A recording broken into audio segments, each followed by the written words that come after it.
میرے نہایت ہی واجب الاحترام سامعین کرام، السلام علیکم ورحمۃ اللہ وبرکاتہ۔ آج کی اس بابرکت جمعہ المبارک کی نشست میں میں آپ حضرات کے سامنے جس عنوان پر لب کشائی کرنے کی سعادت حاصل کرنا چاہتا ہوں وہ ہے اللہ کی رحمت بہت وسیع ہے۔ میں دعا گو ہوں اللہ رب لم یزل کی بارگاہ سے کہ رب کائنات مجھے کلمہ حق بیان کرنے کی توفیق عطا فرمائے اور بعد میں ہم سب کو اس پر عمل کرنے کی بھی توفیق عطا فرمائے۔ سامعین اکرام، اس کائنات کے اندر اللہ رب العزت نے بے شمار مخلوقات کو تخلیق فرمایا ہے۔ انسان اللہ کی بنائی ہوئی مخلوقات کا احاطہ نہیں کر سکتا۔ جس طرح انسان اللہ کی نعمتوں کا احاطہ نہیں کر سکتا، اسی طرح اللہ کی بنائی ہوئی مخلوقات کا بھی احاطہ نہیں کر سکتا۔ لیکن ان تمام مخلوقات میں سے اللہ رب العزت نے 3 مخلوقات کو نمایاں مقام عطا فرمایا۔ ان میں سے پہلا فرشتہ یہ وہ ہے کہ ان کے اندر اللہ رب العزت نے گناہ والا مادہ، بدی والا مادہ رکھا ہی نہیں ہے۔ ان کے اندر اللہ رب العزت نے صرف اور صرف ایک مادہ، اور وہ نیکی والا مادہ وہ رکھا ہے۔ فرشتہ اگر چاہے بھی تو گناہ کرنا تو وہ نہیں کر سکتا، کیونکہ اللہ رب العزت نے اس کے اندر قوت شہوانی کو رکھا ہی نہیں۔ دوسرا جنات، کہ ان کے اندر اللہ رب العزت نے نیکی اور بدی دونوں چیزیں رکھی، لیکن بدی والا جو بیج ہے وہ زیادہ رکھا ہے کہ ان کے اندر گناہ زیادہ ہے۔ اور تیسرا ہے انسان، وَلَقَدْ كَرَّمْنَا بَنِي آدم، کے مقام تک جو پہنچا ہے وہ ہے انسان، کہ اللہ رب العزت نے جسے اشرف المخلوقات بنایا۔ اللہ رب العزت کے ہاں جو مشرف اور سب سے اعلیٰ ہے وہ ہے انسان، کہ انسان کو اللہ رب العزت نے اشرف المخلوقات بنایا، کہ اس کے اندر اللہ رب العزت نے نیکی والا مادہ بھی رکھ دیا ہے اور بدی والا مادہ بھی رکھ دیا ہے۔ اور اللہ رب العزت نے نیکی کے رستے کو ظاہر بھی کر دیا ہے اور بدی کے رستے کو ظاہر بھی کر دیا، اور انسان کو سوچنے سمجھنے کے لیے اللہ نے عقل بھی عطا کر دی کہ اب یہ تیرے اوپر ہے کہ تو نیکی کے رستے کو اختیار کر کے جنت کو مستحق بن جائے یا بدی کے رستے کو اختیار کر کے جہنم کا مستحق۔ اب یہ انسان کے اوپر ہے۔ اللہ رب العزت نے یہ دونوں مادے انسان کے اندر رکھ دیے۔ اللہ رب العزت نے فرمایا فَأَلْهَمَهَا فُجُورَهَا وَتَقْوَاهَا، کہ اللہ رب العزت نے انسان کے اندر اس کی بغاوت، اس کے کفر کو، اس کے فسق کو، اس کے گناہ کو بھی رکھ دیا ہے، وَتَقْوَاهَا، اور اس کے تقوی اور پرہیزگاری کو بھی رکھ دیا ہے۔ اسی طرح اللہ رب العزت نے فرمایا قَدْ أَفْلَحَ مَنْ تَزَكَّى وَذَكَرَ اسْمَ رَبِّهِ فَصَلَّى، تحقیق کامیاب ہو گیا وہ شخص کہ جس نے نیکی کے رستے کو اختیار کر لیا، جو نیکی کے رستے پر چل پڑا، اپنے نفس کا تزکیہ کر لیا۔ قد افلح من زکاہا وقد خاب من دساہا، کامیاب ہو گیا وہ شخص کہ جس نے اپنے نفس کو پاک کر لیا، اپنے نفس کا تزکیہ کر لیا۔ وقد خواب من دساہا، اور ناکام ہو گیا، نامراد ہو گیا، ہلاک ہو گیا وہ شخص من دساہا جس نے بدی کے راستے کو اختیار کر لیا۔ اللہ رب العزت نے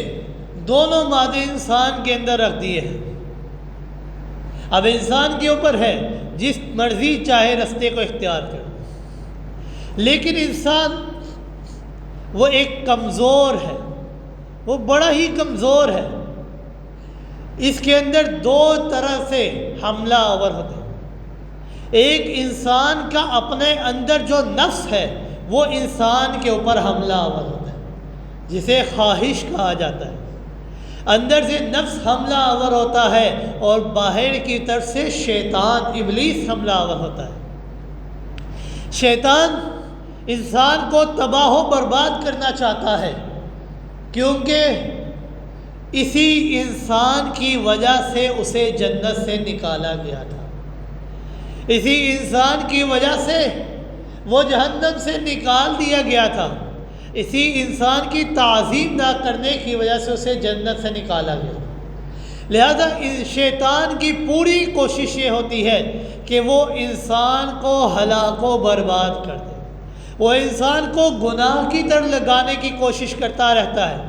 ہر طرف اس کے اوپر حملہ آور ہوتا رہتا ہے، کبھی سامنے کبھی پیچھے، کبھی دائیں کبھی بائیں، ہر طرف سے شیطان انسان کے اوپر حملہ آور ہوتا ہے کہ کہیں سے تو انسان یہ گناہ کے رستے پر چل پڑے۔ اب انسان یہ ایک خطاؤں کا پتلا ہے،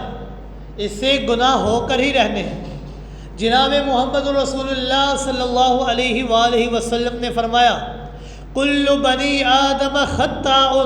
وخیر الخطائین التواب۔ ہر بنی آدم خطا کار ہے، جتنے بھی انسان ہیں وہ خطا کار ہیں، ان سے گناہ ہو کر ہی رہتے ہیں۔ وخیر الخطائین التوابون، لیکن بہترین خطا کار وہ ہے جو بار بار توبہ کرتا ہے، گناہ کو گناہ سمجھ کر اس کے اوپر اصرار نہیں کرتا، اس کے اوپر مداومت نہیں کرتا، بلکہ گناہ کو گناہ سمجھ کر اللہ کے حضور سجدہ ریز ہو کر اللہ سے اپنے گناہ کی معافی مانگتا ہے۔ اللہ کی رحمت بہت وسیع ہے۔ شیطان انسان کو ہلاک و برباد کرنا چاہتا ہے۔ انسان سے جب گناہ ہو جائے تو شیطان انسان کو یہ ظاہر کرواتا ہے، شیطان انسان کے سامنے اس طرح پیش کر دیتا ہے کہ اب تو تیرے سے گناہ ہو گیا ہے، تیرے لیے کوئی معافی نہیں ہے، تیرے اوپر جنت کا دروازہ بند ہو گیا ہے، تیرے اوپر رب کی رحمت کا دروازہ بند ہو چکا ہے، لہذا اب تو نے جہنم میں جانا ہی ہے، لہذا جتنی دیر تو اس دنیا کی زندگی میں رہ رہا ہے تو اپنی عیش و آرام کے اندر زندگی گزار۔ لیکن قربان جائے رب العالمین کی شان پر کہ رب العالمین جناب محمد رسول اللہ صلی اللہ علیہ وآلہ وسلم کی لسان مقدس سے اعلان فرماتے ہیں کہ اے میرے محبوب پیغمبر صلی اللہ علیہ وآلہ وسلم، آپ میرے بندوں کو اعلان فرما دے۔ کیسا اعلان؟ رب کائنات نے فرمایا، قل یا عبادی الذین اسرفوا علی انفسہم لا تقنطوا من رحمت اللہ، لا تقنطوا من رحمت اللہ ان اللہ یغفر الذنوب جميعا انہ هو الغفور الرحیم۔ کیا میرے محبوب پیغمبر صلی اللہ علیہ وآلہ وسلم آپ اعلان فرما دے، کسے؟ یا عبادی، میرے بندوں کو۔ اب رب کی رحمت کو تو دیکھیے، رب کے تلطف کو، رب کی مہربانی کو، رب کی محبت کو، رب کی ہمدردی اور نرمی کو تو دیکھیے کہ ہم انسان گناہ گار ہیں، لیکن رب نے یہ نہیں فرمایا کہ اے میرے محبوب پیغمبر صلی اللہ علیہ وآلہ وسلم آپ ان ظالموں سے کہہ دیجئے، آپ ان گناہ گاروں سے کہہ دیجئے، بلکہ رب کائنات نے فرمایا اے میرے محبوب پیغمبر صلی اللہ علیہ وآلہ وسلم آپ میرے بندوں سے کہہ دیں۔ کیا کہہ دیں؟ وہ بندے اسرفوا علی انفسہم، جنہوں نے اپنی جانوں کے اوپر ظلم کیا گناہ کر کے۔ گناہوں کے اوپر اصرار کر کے اپنی جانوں کے اوپر ظلم کیا، میرے ان بندوں سے کہہ دیجئے لا تقنطوا من رحمت اللہ، میں اللہ کی رحمت سے کبھی بھی نا امید نہ ہونا، میں اللہ کی رحمت سے کبھی بھی مایوس نہ ہونا، کیونکہ میں اللہ کی رحمت بہت وسیع ہے۔ اب انسان یہ سوچے کہ اللہ میں تیری رحمت سے نا امید تو نہیں ہو رہا، لیکن میرے گناہ بہت زیادہ ہیں، زمین سے لے کر آسمان کی بلندیوں تک میرے گناہ ہی گناہ ہے، سمندر کی تہہ تک میرے گناہ ہی گناہ ہے، پہاڑوں سے زیادہ وسطی میرے گناہ ہے، رب تیری رحمت سے مایوس تو نہیں ہو رہا لیکن میرے گناہ بہت ہے۔ تو رب کائنات نے فرمایا پریشان ہونے کی ضرورت نہیں، ان اللہ یغفر الذنوب جميعا، میں اللہ تیرے سارے گناہوں کو معاف کر دوں گا۔ کیوں؟ انہ هو الغفور الرحیم، وہ اللہ ہی بخشنے والا اور رحم کرنے والا ہے، وہ اللہ ہی معاف کرنے والے ہیں، وہ اللہ ہی گناہوں کو معاف کرنے والے ہیں۔ یہ تو آپ نے آیت مبارکہ سنی، حدیث مبارکہ سنی کہ جناب محمد رسول اللہ صلی اللہ علیہ وآلہ وسلم نے فرمایا کہ وہ انسان جس کے گناہ بہت زیادہ ہے، اتنے زیادہ گناہ کہ آسمان کی بلندیوں کو اس کے گناہ چھو رہے ہیں، سمندر کی تہہ تک اس کے گناہ ہی گناہ ہے، پہاڑوں سے زیادہ وزنی اس کے گناہ ہے، اگر وہ انسان اللہ سے معافی مانگے تو اللہ رب العزت اس کے سارے گناہوں کو معاف کر دیں گے، لیکن شرط یہ ہے، ایک شرط بیان کی، وہ شرط کیا ہے؟ شرط یہ ہے لا تشرک باللہ، کہ انہوں نے اللہ کے ساتھ کسی کو شریک نہ ٹھہرایا، کیونکہ شرک یہ ایک ایسا گناہ ہے کہ اللہ رب العزت نے فرمایا ان اللہ لا یغفر ان یشرک بہ ویغفر ما دون ذلک لمن یشاء ومن یشرک باللہ فقد افتری اثما عظیما، کہ رب کائنات شرک کرنے والے کو کبھی بھی معاف نہیں کریں گے، ہاں اگر اس نے شرک کے علاوہ کوئی بھی گناہ کیا ہو، میں اللہ کے حضور سجدہ ریز ہو کر اس نے معافی مانگ لی، میں اللہ اس کے سارے گناہوں کو معاف کر دوں، لیکن شرک کو معاف نہیں کروں گا۔ اب اس کی مثال ذرا سمجھیے کہ اس دنیا کے اندر جو امتحان ہوتے ہیں، اسکول میں یا امتحان میں یا یونیورسٹی وغیرہ میں یا کالج وغیرہ میں، اس کے اندر 100 میں سے 33 نمبر جس نے لے لیے وہ پاس ہو جاتا ہے، اگر کسی کے 32 نمبر آئے 30 نمبر آئے وہ فیل ہو جاتا ہے۔ لیکن رب کے امتحانی ہال کو دیکھیے کہ اس کے اندر جتنے بھی پرچے آئے، اگر کسی کے اندر اس کے 2 نمبر ہے، 20 نمبر ہے، 10 نمبر ہے، 15 نمبر ہے، نماز کے اندر 15 نمبر ہے، 20 نمبر ہے، روزے میں زکوٰۃ میں 15 نمبر ہے، جتنے بھی کم نمبر ہوں گے اللہ اپنی رحمت سے اس کو پاس کر دیں گے۔ لیکن ایک پیپر ایسا ہے کہ اگر اس پیپر کے اندر اس نے 99 نمبر بھی لے لیے تو اللہ رب العزت اسے فیل کر دیں، ایک نمبر کم ہے 100 سے لیکن اللہ فیل کر دیں گے۔ وہ پیپر ہے توحید والا،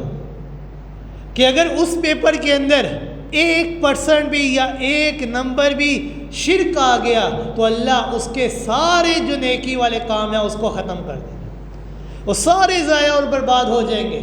صرف 1%۔ یعنی توحید والا پیپر اتنا اعلیٰ ہے کہ اگر انسان 100 میں سے 99 نمبر بھی لے تو اللہ اسے فیل کر دیں گے، 100 میں سے 100 جو لے گا اللہ اسے پاس کریں گے، باقی جتنے بھی پرچے ہوں گے نماز والا، زکوٰۃ والا، روزے والا، اپنا اللہ رب العزت اپنی رحمت سے اسے پاس کر دیں گے، لیکن توحید والے پرچے میں کبھی معاف نہیں کریں گے اگر 1 نمبر بھی اس کا کم ہوگا۔ لہذا توحید کیا ہے کہ اللہ کے علاوہ کوئی معبود نہیں، کوئی مشکل کشا نہیں، عبادت کے لائق ذات صرف اللہ کی ہے،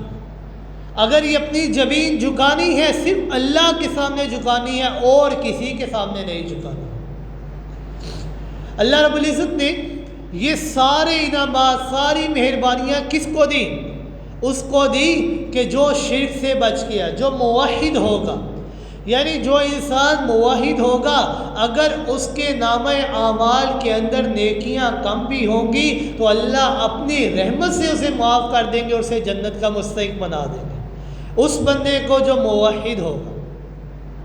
اسی لیے تو اللہ رب العزت نے قرآن مجید کے اندر ارشاد فرمایا نبی عبادی انی انا الغفور الرحیم،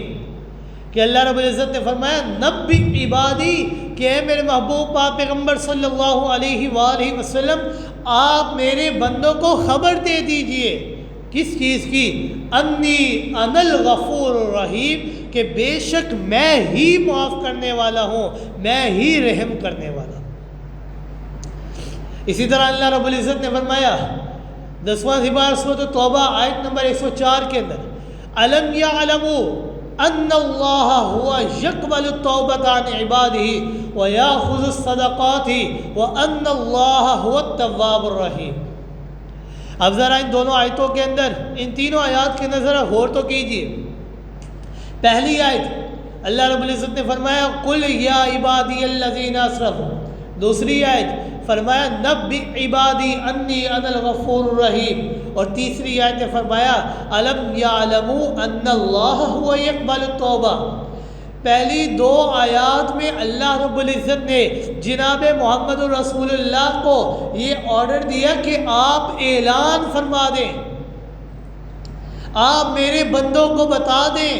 کہ میں ہی معاف کرنے والا ہوں۔ لیکن تیسری آیت میں اللہ نے فرمایا الم یعلموا ان اللہ، کہ اب بھی تم نہیں جانتے کہ میں اللہ نے ہی تمہاری توبہ کو قبول کرنا ہے؟ ابھی تک تمہیں نہیں معلوم ہوا کہ میں اللہ نے ہی تمہاری توبہ قبول کرنا ہے؟ میرے علاوہ کوئی تمہارے گناہوں کو معاف نہیں کرے گا، میرے علاوہ کوئی تمہیں جنت کا مستحق نہیں بنا سکتا۔ کیوں؟ وَأَنَّ اللَّهَ هُوَ التَّوَّابُ الرَّحِيمُ، کہ وہ اللہ کی شان ہے، اللہ کی صفت ہے کہ وہ ہی تواب، توبہ قبول کرنے والا ہے اور نہایت رحم کرنے والا ہے۔ اسی طرح اللہ رب العزت نے فرمایا ثُمَّ تَابَ عَلَيْهِمْ لِيَتُوبُوا إِنَّ اللَّهَ هُوَ التَّوَّابُ الرَّحِيمُ، کہ اللہ سے توبہ کرو۔ انسان سے گناہ ہو جاتے ہیں، چلتے پھرتے اٹھتے بیٹھتے سوتے جاگتے انسان سے گناہ ہو جاتے ہیں، لیکن بار بار اللہ سے اپنے گناہوں کی معافی مانگو، اللہ تمہارے سارے گناہوں کو معاف فرما دے گا۔ اور جناب محمد رسول اللہ صلی اللہ علیہ وآلہ وسلم نے بھی فرمایا کہ بار بار اللہ رب العزت سے اپنے گناہوں کی معافی مانگا کرو، کیونکہ اللہ کے علاوہ کوئی تمہارے گناہوں کو معاف نہیں کر سکتا۔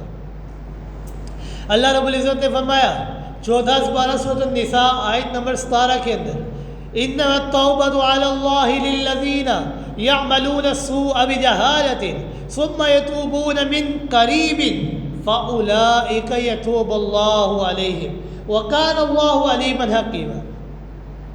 کہ اللہ رب العزت نے توبہ کا وقت بھی بیان کر دیا ہے کہ اگر گناہ ہو گیا تو توبہ کا وقت کیا ہے، کب توبہ کرنی چاہیے۔ اللہ رب العزت نے فرمایا انما التوبۃ علی اللہ للذین یعملون السوء، کہ بے شک اللہ رب العزت ایسے بندوں کی توبہ کو قبول کر لیتے ہیں، یعملون السوء بجہالۃ، کہ جن سے انجانے کی حالت میں غلطی سے گناہ ہو جاتے ہیں، ثم یتوبون من قریب، پھر وہ قریب سے ہی توبہ کر لیتے ہیں، فاولئک یتوب اللہ علیہم، تو ایسے بندوں کی توبہ کو قبول کرنا اللہ کے اوپر لازم ہے۔ اللہ رب العزت ایسے بندوں کی توبہ کو قبول کرتے ہیں۔ اب قریب سے کیا مراد ہے کہ کتنے قریب سے توبہ کریں؟ اگر گناہ ہو گیا 1 مہینے بعد توبہ کر لے، 1 دن بعد توبہ کر لے، یا 1 لمحہ کے بعد توبہ کر لے، قریب سے مراد کیا ہے؟ قریب سے مراد جناب محمد رسول اللہ صلی اللہ علیہ وآلہ وسلم نے فرمایا قریب سے مراد ان اللہ یقبل توبۃ العبد ما لم یغرغر، کہ جب تک انسان کے اوپر موت دینے کی کیفیت وارد نہ ہو جائے تب تک انسان کی حالت قریب ہی ہے، کہ موت سے پہلے انسان جب بھی توبہ کر لے وہ انسان کے لیے قریب ہی ہے۔ لیکن اگر موت کی کیفیات وارد ہو گئی، انسان کے سامنے اس کی ساری زندگی کی فلم شروع ہو گئی، اب انسان توبہ کرے تو انسان کی توبہ قبول نہیں ہوگی۔ موت کی کیفیات کے ورود سے پہلے انسان توبہ کر لے تو وہ قریب ہی ہے۔ یہ نہیں کہ موت شروع ہو گئی، حالت نزع شروع ہو گیا، انسان پھر توبہ کرے، پھر انسان کی توبہ قبول نہیں ہوگی۔ اسی لیے جناب محمد رسول اللہ صلی اللہ علیہ وآلہ وسلم نے فرمایا، صحیح مسلم کی روایت ہے کہ ان اللہ یقبل توبۃ العبد ما لم یغرغر، کہ اللہ رب العزت انسان کی توبہ قبول کرتے رہتے ہیں جب تک انسان کے اوپر حالت نزع شروع نہ ہو جائے۔ ایک روایت میں ہے کہ جناب محمد رسول اللہ صلی اللہ علیہ وآلہ وسلم نے فرمایا، ان اللہ یبسط یدہ باللیل لیتوب مسیء النہار ثم یبسط علی النہار لیتوب مسیء اللیل حتی تطلع الشمس من مغربها، کہ آپ صلی اللہ علیہ وآلہ وسلم نے فرمایا کہ اللہ رب العزت رات کے وقت اپنے ہاتھوں کو پھیلا لیتے ہیں، کس لیے؟ لیتوب مسیء النہار، تاکہ دن کے اجالے میں جس انسان نے گناہ کیے وہ دن کے اجالے کے گناہ کی معافی رات کے اندھیرے میں مجھ سے مانگ لے۔ ثم بسط علی النہار، پھر اللہ رب العزت دن کے اجالے میں بھی اپنے ہاتھوں کو پھیلا لیتے ہیں، لیتوب مسیء اللیل، تاکہ رات کے اندھیرے میں چھپ کر گناہ کرنے والا دن کے اجالے میں مجھے اللہ سے اپنے گناہ کی معافی مانگے۔ اور یہ کب تک ہوتا رہتا ہے؟ حتیٰ تطلع الشمس من مغربها، یہاں تک کہ سورج مغرب سے طلوع ہو، یعنی قیامت کی نشانی کہ سورج مغرب سے طلوع ہوگا۔ جس وقت سورج مغرب سے طلوع ہوگا اس کے بعد انسان اگر توبہ کرے تو انسان کی توبہ قبول نہیں ہوگی۔ اس سے پہلے اللہ رب العزت ہر روز ہر دن رات اپنے ہاتھوں کو پھیلا لیتے ہیں کہ آؤ مجھ سے معافی مانگو، میں تمہارے گناہوں کو معاف کر دوں۔ اللہ کی رحمت تو بہت زیادہ وسیع ہے، اللہ کی رحمت تو اتنی زیادہ وسیع ہے کہ اللہ اپنے بندے کو نا امید نہیں ہونے دیتا۔ حضرت یعقوب علیہ السلام انہوں نے اپنے بیٹوں سے کہا کہ جاؤ حضرت یوسف علیہ السلام کو تلاش کرو۔ بیٹوں نے جواب دیا، ابا جان 40 سال ہو چکے ہیں، اب تو یوسف کا بال بھی باقی نہیں رہا ہوگا، اس کی ہڈیاں بھی نہیں ہوں گی، کچھ بھی باقی نہیں رہا ہوگا، اور بالفرض اگر یوسف علیہ السلام زندہ ہوئے تو 40 سال کا عرصہ گزر چکا ہے، نہ تو آپ ان کو پہچان سکیں گے اور نہ ہی وہ آپ کو پہچان سکیں گے۔ تو حضرت یعقوب علیہ السلام نے فرمایا کہ رب کائنات نے فرمایا، لا تیأسوا من روح اللہ انہ لا ییأسوا من روح اللہ الا القوم الکافرون، اللہ کی رحمت سے نا امید نہ ہو، کیونکہ اللہ کی رحمت سے صرف کافر قوم نا امید ہوتی ہے، پکا موحد اور مومن کبھی بھی نا امید نہیں ہوتا۔ حضرت یعقوب علیہ السلام نے فرمایا کہ اے میرے بیٹو، میں جب 40 سال کے عرصے کی طرف دیکھتا ہوں تو میں بھی نا امید ہو جاتا ہوں کہ 40 سال کا عرصہ بہت لمبا عرصہ ہے۔ جب میں 40 سال کے عرصے کی طرف دیکھتا ہوں تو نا امید ہو جاتا ہوں، لیکن جب میں اللہ کی رحمت کی طرف دیکھتا ہوں تو اللہ رب العزت ارشاد فرماتے ہیں کہ میری رحمت سے نا امید نہ ہونا، میں اللہ کی رحمت اتنی وسیع ہے کہ 40 سال کا عرصہ گزر چکا ہے لیکن یوسف کا بال بھی ضائع نہیں ہوگا، میں حضرت یوسف علیہ السلام سے آپ کی ملاقات کروں۔ اس لیے تو فرمایا لا تیأسوا من روح اللہ انہ لا ییأس من روح اللہ الا القوم الکافرون، لا تقنطوا من رحمت اللہ ان اللہ یغفر الذنوب جميعا، اللہ کی رحمت سے کبھی بھی مایوس نہ ہونا۔ کون ہے جو اللہ کی رحمت کے دروازے کو بند کر دے؟ اللہ کی رحمت تو اتنی زیادہ ہے کہ اللہ اتنی امید دلاتے ہیں انسان کو اپنی رحمت سے، اور خصوصاً اس انسان کو جو گناہوں کے دلدل میں پھنس چکا ہے،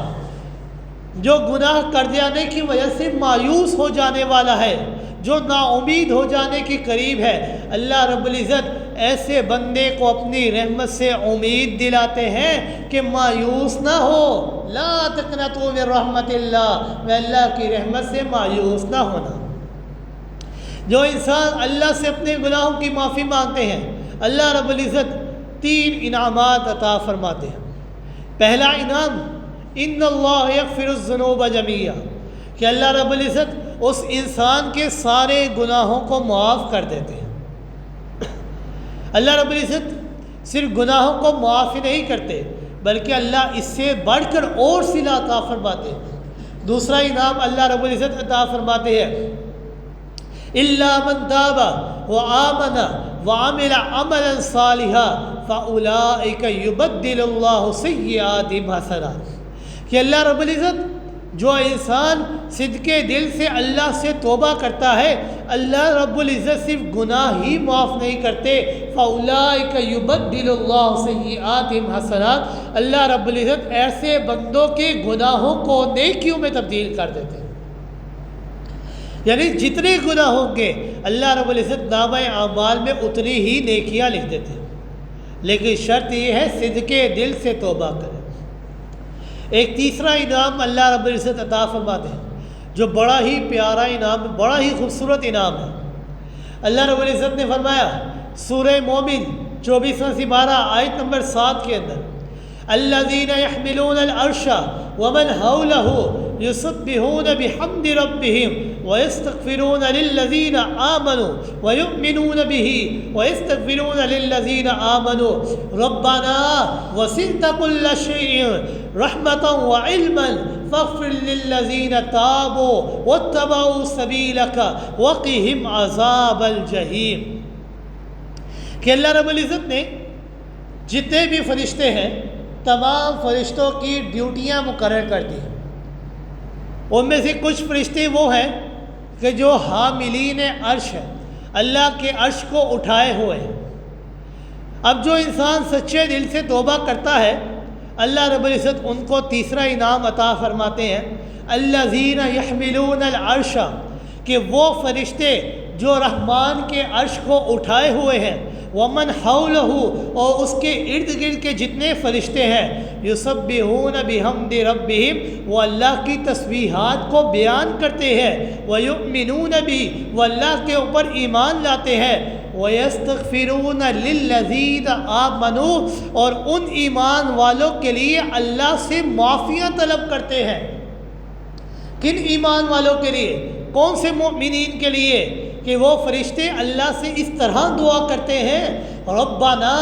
وسعت کل شیء رحمتا وعلما، اے اللہ تیری رحمت تو ہر چیز کے اوپر حاوی ہے، تیرا علم تو ہر شے کے اوپر حاوی ہے، فاغفر للذین تابوا، اے اللہ ان لوگوں کو معاف کر دے جو تجھ سے سچے دل سے توبہ کرتے ہیں۔ یعنی جو انسان سچے دل سے توبہ کرتا ہے، حاملین عرش بھی اس کے لیے اللہ سے معافیاں طلب کرتے ہیں۔ فاغفر للذین تابوا، اے اللہ ان بندوں کو معاف کر دے جو سچے دل سے تجھ سے اپنے گناہوں کی معافی مانگتے ہیں، واتبعوا سبیلک، اور وہ تیرے رستے کی پیروی کرتے ہیں، وقہم عذاب الجحیم، اور ایسے بندوں کو جہنم کے عذاب سے بھی محفوظ کر دے، ان کو جہنم کے عذاب کے قریب بھی نہ کرنا، ان کو جہنم کے عذاب سے بچا لے۔ یہ 3 انعامات، پہلا سارے گناہ معاف، دوسرا گناہوں کو اللہ نیکیوں میں تبدیل کر دیتے ہیں، اور تیسرا انعام کے حاملین عرش بھی ان کے لیے اللہ سے استغفار کرتے رہتے ہیں۔ ہم انسان تو گناہ گار ہیں، لیکن ہم اپنے گناہوں کے اوپر نظر نہیں ڈالتے۔ اب ذرا معصومین کے سردار کی طرف تو دیکھیے کہ جناب محمد رسول اللہ صلی اللہ علیہ وآلہ وسلم کا کیا طریقہ کار تھا، کیا دستور حیات تھا، کہ جناب محمد رسول اللہ صلی اللہ علیہ وآلہ وسلم فرماتے ہیں، توبوا الی اللہ توبہ، توبوا الی اللہ توبۃ فانی اتوب فی اليوم الی اللہ 100 مرۃ، کہ اے لوگوں اللہ سے اپنے گناہوں کی معافی مانگو، کیونکہ میں محمد رسول اللہ صلی اللہ علیہ وآلہ وسلم فإنی اتوب الی اللہ فی فی الیوم مئۃ مرۃ، ایک ایک دن میں اللہ سے 100 مرتبہ معافی مانگا کرتا ہوں۔ یعنی وہ معصوم ہستی کہ جن کے نامہ اعمال میں کوئی بھی گناہ نہیں، لیکن پھر بھی اللہ رب العزت سے ہر وقت استغفار کیا کرتے ہیں۔ صحابہ اکرام فرماتے ہیں کہ آپ صلی اللہ علیہ وآلہ وسلم مجلس میں تشریف فرما تھے، ہم آپ صلی اللہ علیہ وآلہ وسلم کی طرف دیکھتے تو آپ صلی اللہ علیہ وآلہ وسلم ایک ایک مجلس میں 100 مرتبہ استغفار کیا کرتے تھے۔ اس لیے آپ صلی اللہ علیہ وآلہ وسلم نے فرمایا توبوا الی اللہ، کہ اللہ سے توبہ کیا کرو، اپنے گناہوں کی معافی مانگا کرو، کیونکہ جو انسان اللہ رب العزت سے اپنے گناہوں کی معافی مانگتا ہے تو اللہ رب العزت ایسے بندے کے درجات کو بلند کر دیتے ہیں۔ صرف درجے ہی بلند نہیں کرتے بلکہ اللہ رب العزت ایسے بندے کو اپنا محبوب بھی بنا لیتے ہیں۔ اللہ رب العزت نے فرمایا ان اللہ یحب التوابین ویحب المتطہرین، کہ اللہ توبہ کرنے والوں کو بڑا ہی پسند کرتے ہیں، انہیں اپنا محبوب بنا لیتے ہیں۔ لہذا انسان کو چاہیے اللہ رب العزت سے اپنے گناہوں کی ہمہ وقت معافی مانگا کرے، کیونکہ انسان جب اللہ رب العزت سے اپنے گناہوں کی معافی مانگتا ہے اللہ رب العزت اس کے درجات میں مزید اضافہ کر دیتے ہیں۔ لیکن توبہ کے 4 ارکان ہیں۔ پہلا رکن اعتراف بالذنب، کہ انسان خطا کار ہے، انسان سے گناہ ہو جاتے ہیں، لیکن سب سے پہلے اسے جو کام کرنا چاہیے وہ ہے اعتراف بالذنب، اپنے گناہ کا اعتراف کر لینا۔ یہ نہیں کہ اپنے گناہ پر اصرار کرنا، اپنے گناہ پر ڈٹ جانا کہ میں نے گناہ نہیں کیا، بلکہ اعتراف بالذنب، اپنے گناہ کا اعتراف کر لینا۔ دوسرا رکن اقلاع من الذنب، اگر گناہ کی طرف ایک قدم بڑھایا ہے تو دوسرا قدم نہ اٹھائے گناہ کی، فوراً اس گناہ سے رک جائے۔ تیسرا رکن کہ پکا عزم اللہ یعود ابدا، پکا اور پختہ عزم کرے کہ آج کے بعد میں یہ گناہ کبھی نہیں کروں گا۔ اور چوتھا رکن یہ ہے کہ انسان اللہ سے جو غلطی ہوئی اس کی معافی مانگے۔ اگر اس گناہ کا تعلق حقوق اللہ کے ساتھ ہے تو اس کے 4 ارکان ہیں، لیکن اگر اس غلطی کا تعلق حقوق العباد کے ساتھ ہے تو اس کے 5 رکن ہیں، اور 5واں رکن یہ ہے کہ انسان بندے کے حق کو ادا کرے، کہ اگر کسی کا مال لیا ہے، کسی کے ساتھ دھوکہ کیا ہے، فریب کیا ہے، مکاری کی ہے، انسان اس سے معافی مانگے، اس کا مال اسے واپس کرے۔ کیونکہ جب انسان اللہ رب العزت سے اپنے گناہوں کی معافی مانگتا ہے اللہ رب العزت ایسے بندے سے بے انتہا خوش ہوتے ہیں۔ جب انسان اللہ سے گناہ کی معافی مانگتا ہے ربی اذنبت فاغفر ہو، اے اللہ میں گناہ ہو گیا، مجھ سے گناہ ہو گئے ہیں، فاغفر ہو، مجھے معاف کر دے، تو اللہ رب العزت ارشاد فرماتے ہیں فرشتوں کے سامنے کہ کم سے کم میرا بندہ یہ تو جانتا ہے کہ اس کا ایک رب ہے جو اسے اس گناہ کی وجہ سے پکڑ بھی سکتا ہے اور معاف بھی کر سکتا ہے۔ تو اللہ رب العزت فرماتے ہیں کہ اے میرے فرشتوں گواہ رہنا، میں نے اس بندے کو معاف کر دیا۔ لیکن چونکہ انسان ہے، خطاؤں کا پتلا ہے، تھوڑا عرصہ گزرا پھر سے وہی گناہ ہو گیا، پھر انسان اللہ سے فرماتا ہے ربی اذنبت فاغفر ہو، اے میرے اللہ مجھ سے گناہ ہو گیا، مجھے معاف کر دے، تو اللہ رب العزت فرماتے ہیں کہ اے میرے فرشتوں یہ میرا بندہ کم سے کم یہ تو جانتا ہے کہ میرا ایک رب ہے جو مجھے اس گناہ کے عوض پکڑ بھی سکتا ہے، معاف بھی کر سکتا ہے، میرے فرشتوں گواہ رہنا میں نے اس کو معاف کر دیا۔ اللہ رب العزت انسان کی توبہ سے بے حد زیادہ خوش ہوتے ہیں۔ اس لیے انسان کو چاہیے کہ اس دنیا کے اندر جتنی بھی اس کی زندگی ہے ہر وقت اللہ رب العزت سے اپنے گناہ کی معافی مانگتا رہے۔ یہ نہ سوچے کہ میں ابھی جوان ہوں، بڑھاپے کی حالت میں جاؤں گا تو معافی مانگ لوں گا، کیونکہ موت کا کوئی وقت تعین نہیں ہے، موت کا کوئی وقت مقرر نہیں ہے۔ کسی کو بچپن کی حالت میں موت آ جائے، کسی کو جوانی میں موت آ جائے، کسی کو بڑھاپے میں موت آ جائے، لہٰذا جب بھی توبہ کی توفیق ملے فوراً اللہ سے اپنے گناہ کی معافی مانگے، لہذا اللہ رب العزت سے دعا ہے کہ اللہ رب العزت ہمیں اپنی سچی توبہ کرنے کی توفیق عطا فرمائے۔ وما علینا الا البلاغ المبین۔